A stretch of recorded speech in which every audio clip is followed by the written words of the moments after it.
Good to see you guys, and I know that you're in for an exhilarating next couple of days, and I want to thank Commissioner Sankey and his staff for always any event that the Southeastern Conference puts on, whether it's a game, an event like this, an opportunity for our student athletes to visit and grow in the ways that they provide for our student athletes.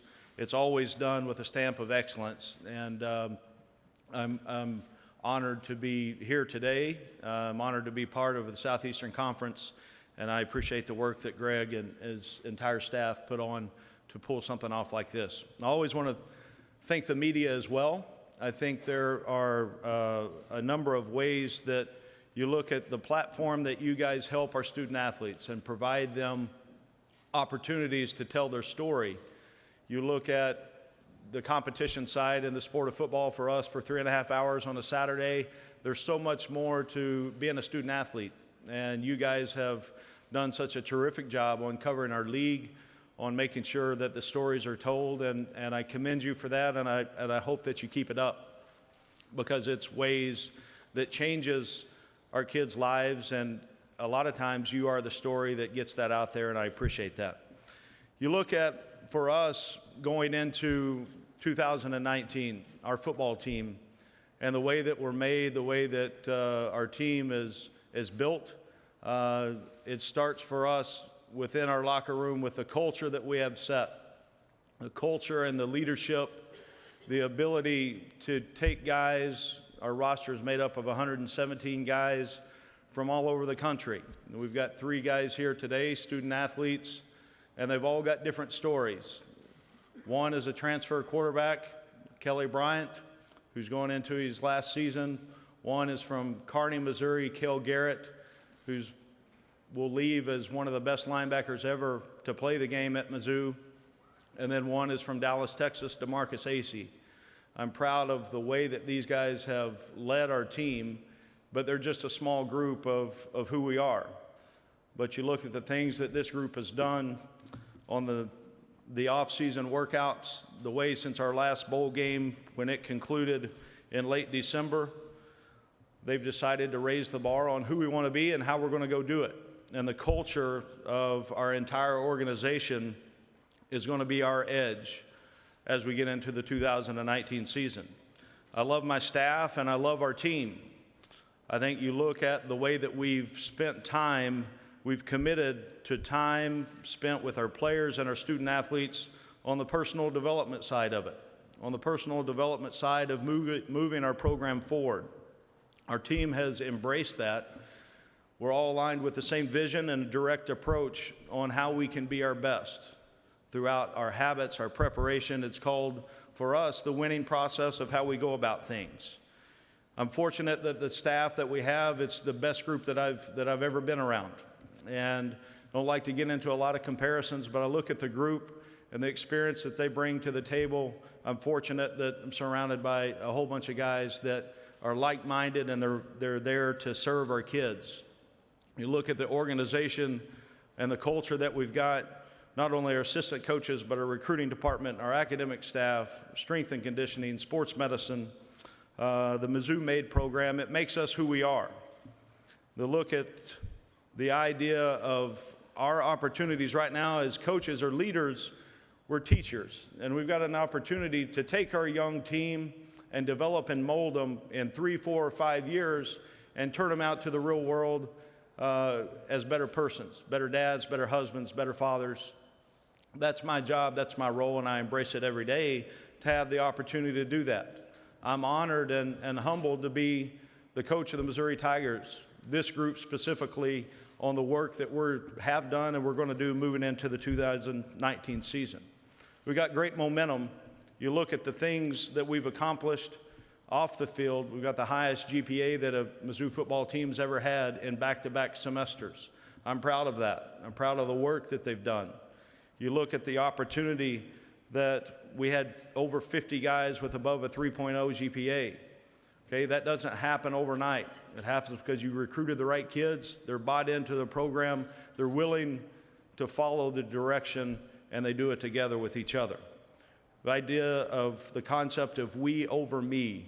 We talk about it all the time in our program, about our culture not just being the people on our team, it's also the people who influence or touch all the people on our team. Our organization is so much bigger than myself. We understand that we've got an opportunity with this platform to represent somebody and something a lot bigger than ourselves. The state of Missouri, the fans, who I'm so thankful for, the folks that have built Mizzou football into what it is today. It's our job to take that and continue to move forward along with the winning process. You look at the scope of what our team and how it's made up of. I'm proud of the opportunity with the momentum that we have coming off of last year, the carryover of our habits, the ways those, the vision, the way that they look from day to day on the operations on how we function. They've developed into the concept and the opportunity just to be focused on being the best them. Be the best version of yourself, and we focus and spend a lot of time talking about that.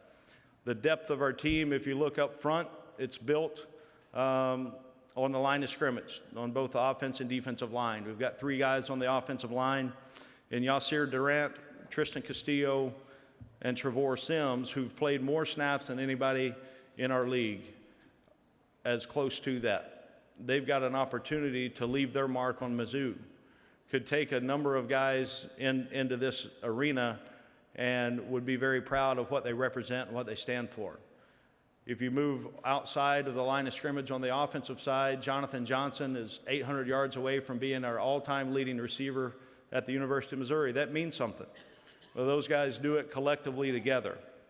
We've got a really good group of 8 returning starters on offense. We've got 5 to 6 on defense, kind of whichever way that you look at it. But it's a group with experience that looks forward to carrying the momentum that we have and the opportunity that's in front of us with the challenge of our league and the way that it starts and the schedule lays out. The way that the team transformed over the offseason, they took an opportunity when we were dealt some information from the NCAA, and they took that as an opportunity and a life lesson for us. Okay, for me as a leader of the group, okay, life is not fair. Okay, for us, as you look at it, okay, what do you control? And any amount of time spent thinking on that, the what ifs, then you get off of the focus and the habits that it takes to be the successful person that we need to be and the successful team that we're going to be. We don't control any of that. Okay, so what we focused on is controlling our attitude and having absolutely zero excuses.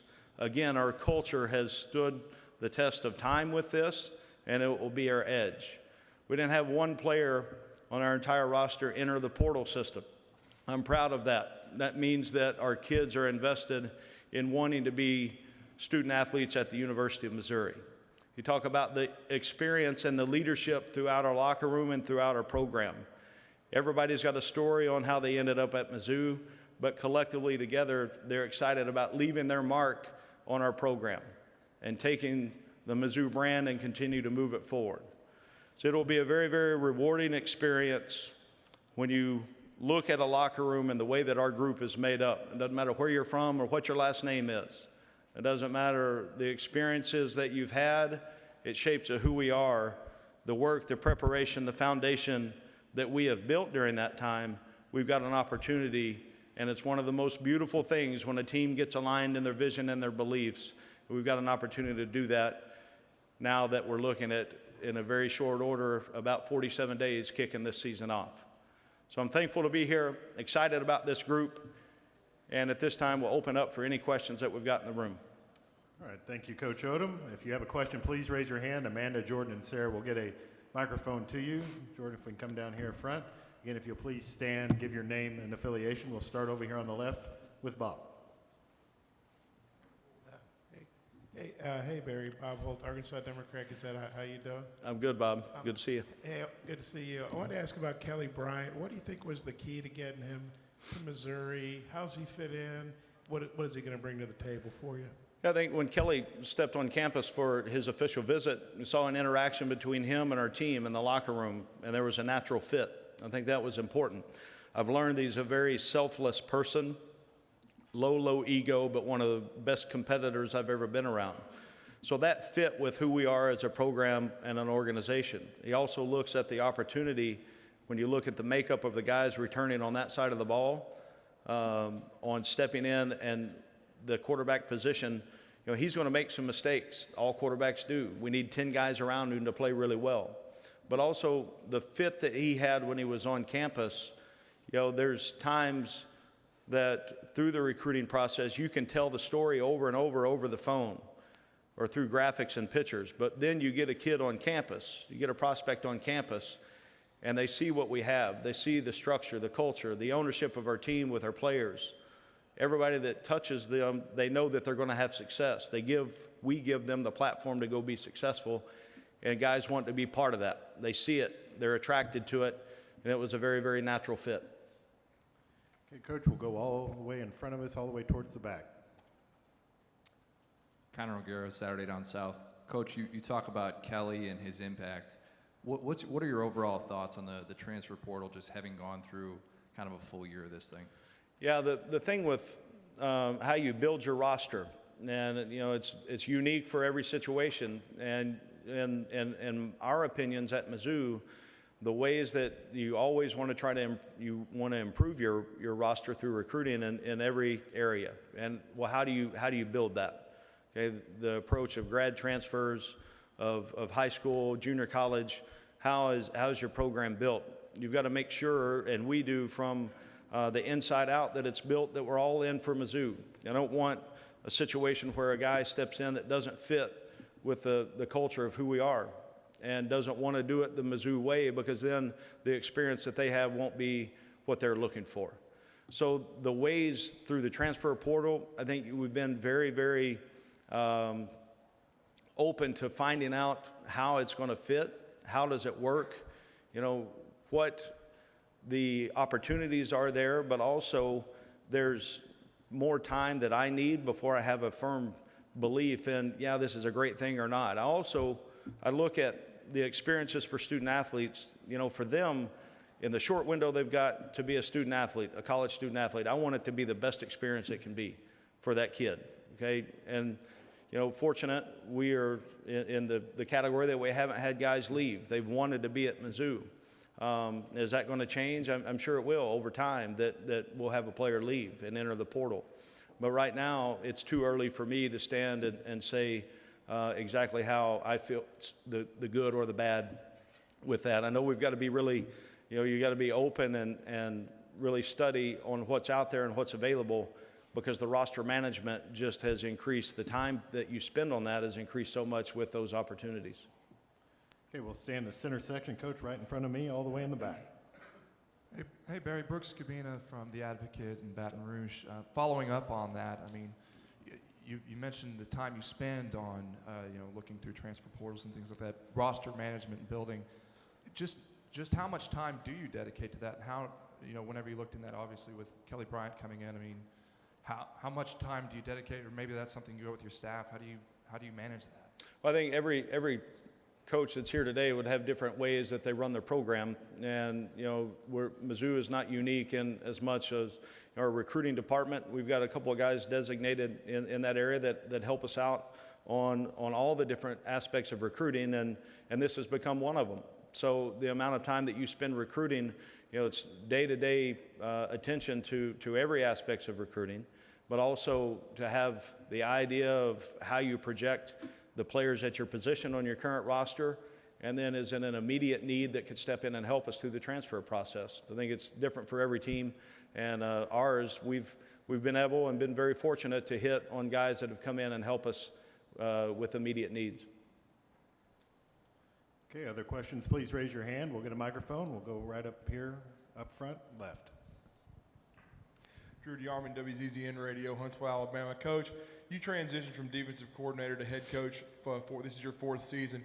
How has your philosophy changed, and what have you learned, and now that you've set the culture for your organization as a head coach, to put your stamp on Missouri football? Well, you're always learning from your experiences, and fortunately or unfortunately, you take some hits along the way and you learn from it. Okay, you want to make sure that the things that you do, you don't go back and make that mistake again. The things you did well, you want to find out the reasons why and continue to move it forward. I think the self-evaluation and critique is really, really important. And that's another reason I'm so thankful for our staff, is because we have open, honest conversations in our staff room. And, I don't have all the answers, but together, collectively, we find out the best answer for our team in the staff room, and we walk out the door, we're all on the same page. That's helped me more than anything. I also look at the coordinators on both sides, Derek Dooley on offense, Ryan Walters on defense. We've got a comfort level that we're playing smart football together, and we understand the times on how we're playing offensively or defensively. There's give and take on both, but together, there's staff harmony that we have right now in our room that makes us a better football team. Coach, we'll go over on our left side, about midway back. There's a microphone. John Adams, USA Today, Tennessee Network. Barry, you mentioned about the transfers. Nobody transferred. Back in February, you were upset with some SEC schools coming after your players. Why do you think it played out the way it did with everybody staying? I think there's a number of reasons why it did. I think, number one, the leadership of our team inside the locker room by our players. You look at the things that they've done together, the investment they have with each other, the brotherhood, the love, and the care for each other. I think they drew a line in the sand and said, this is what we're going to do in 2019 as a team together, and they stood by it. It's a close group, and I think those opportunities that were presented to us are going to help us as we get down into the fall, into the season. Okay, we'll have another one back up front here with Bob on the second row. Hold on, Bob, we'll get you a microphone. Hey, Barry, I wanted to ask you a follow-up on Kelly Bryant. As a former defensive coach, what do you think makes him, a problem for defenses? And also, you've got Jonathan Nance, a former Arkansas player. How's he fitting in? What kind of season are you expecting from him? Yeah, I think you always, as a coach, you want to be a great teacher. That's our job, is to be tremendous educators and put our kids in position to play well and use their skill set. So Kelly's skill set at the quarterback position allows us an opportunity in the things that he's been able to do in the vertical passing game, the intermediate passing game, play action, move in the pocket, but also some quarterback run that will help our team out. That's also his growth as a quarterback, as I saw from practice 1 to 15, the things that he was able to do that we have done previously in our offense, he has a really good grasp of that. So it allows a lot of different things that you have to defend from a defensive standpoint. And I think every quarterback obviously is a little bit unique and different, but Kelly has got a skill set that through the air or on the ground, he's going to be able to help us and gain an advantage in a number of different ways from that position. You asked about Jonathan Nance, who is a transfer, plays wide receiver. He was able to start school in January, went through winter conditioning program and then spring practice. And right now, if we lined up in the depth chart and started practice tomorrow, he'd be one of the starters at the wide receiver position. We've got a number of guys battling for those jobs, but he did a nice job understanding the scheme of what we're trying to do offensively.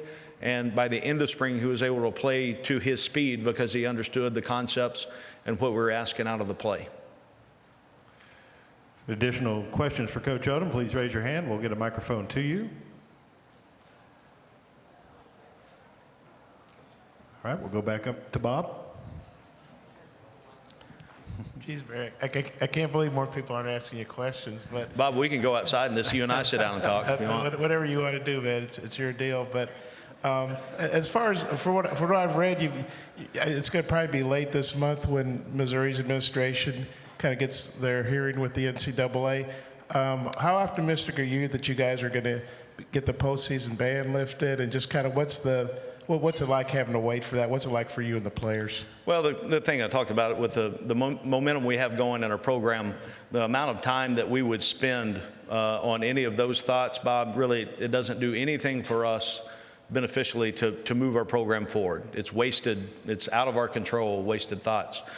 Now, you look at the opportunity on when that's going to come about, we don't know. We anticipate that hopefully we'll get some closure soon. I am thankful for the way that our administration has approached it. I'm thankful for our legal counsel and the way that they've helped and assisted, and then an outside counsel. I also look at, it was a very aggressive approach, but also with respect. And then the way that the course goes, we'll find out and come to closure with it one way or the other in the near future. And the way that I handle that with my team will be just like I have everything else, very direct, open, and honest in where we're going, what the opportunities are, and how we're going to move past it. Okay, we'll go right down in front, third row. Christopher Walsh, Bama Central. The recruiting schedule, the way that the calendar's changed, and now there's so much in the summer months. Do you like the changes that have happened, or would you like to see it go back a little bit to the way it was? Well, I'm going to talk out of both sides of my mouth and try not to give you coach talk. But, the month of June, this kind of disappeared. I mean, you've got it's June 1st, you've got official visits, you've got camps, you've got your own kids on campus. It's flown by. It has also worked really well for the University of Missouri at this time.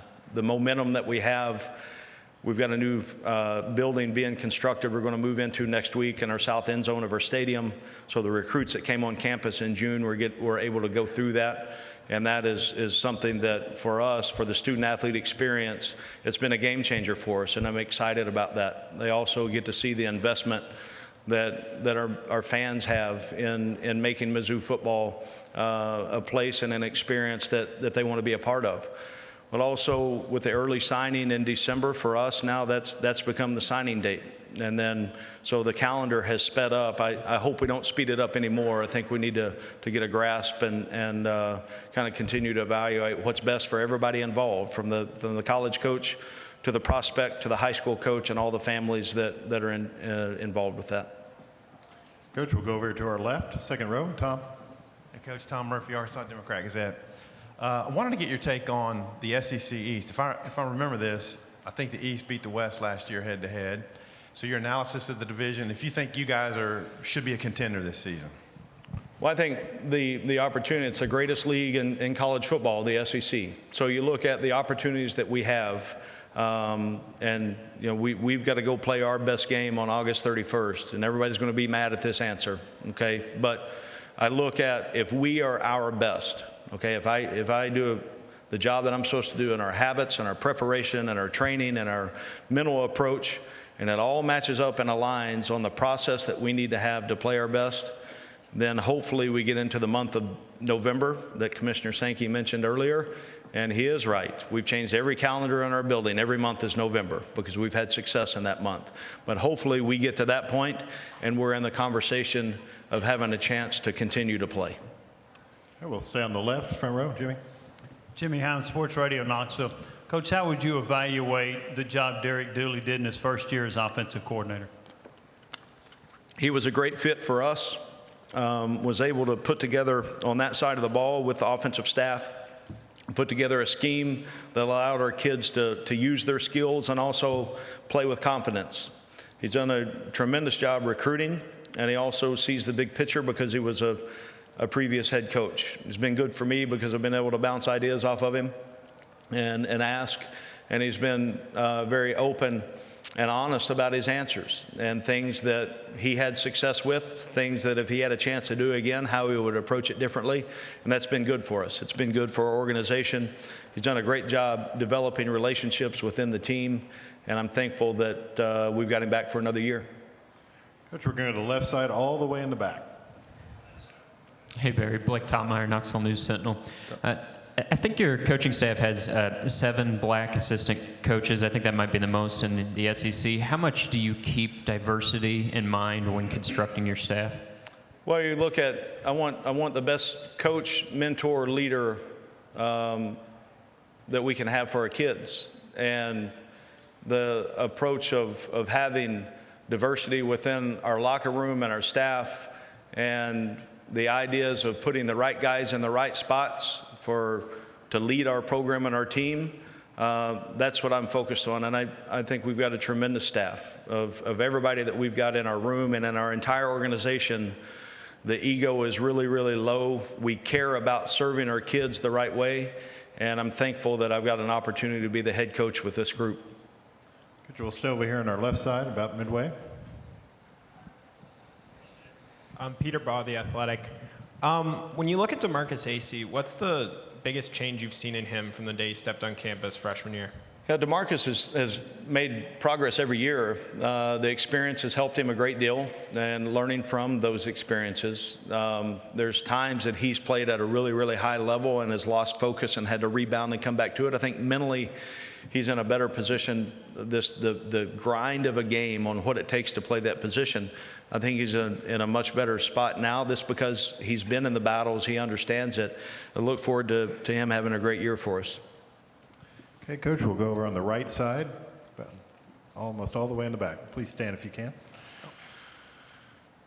Mike Griffith, AJC Dog Nation. Coach, during the offseason, I know there was some talk about other programs maybe approaching some of your players. Is that something you brought up with the league office, and how much of an issue could that be with the transfer portal as far as other programs actively recruiting from within other programs? Well, we've got within our conference the leadership, William King and Greg Sankey on all those issues. I think one of the things that has helped in a lot of ways is we got open dialogue and open communication, and those guys in the leadership positions have assisted through all the different things that come across your desk. And I appreciate the approach that we took collectively, but also that there's a number of things going through that we're always trying to make our game better. The NCAA has got a number of things that legislatively we've got to decide on, but it's always discussions on how to make the game better, to move it forward. And I know, the count of 85 scholarships, 25 on the hard signing, those are all discussions that we've had. And I don't know that everybody or anyone has exactly the perfect answer, but we're always moving and trying to make our game better in every area, and that would be one of them.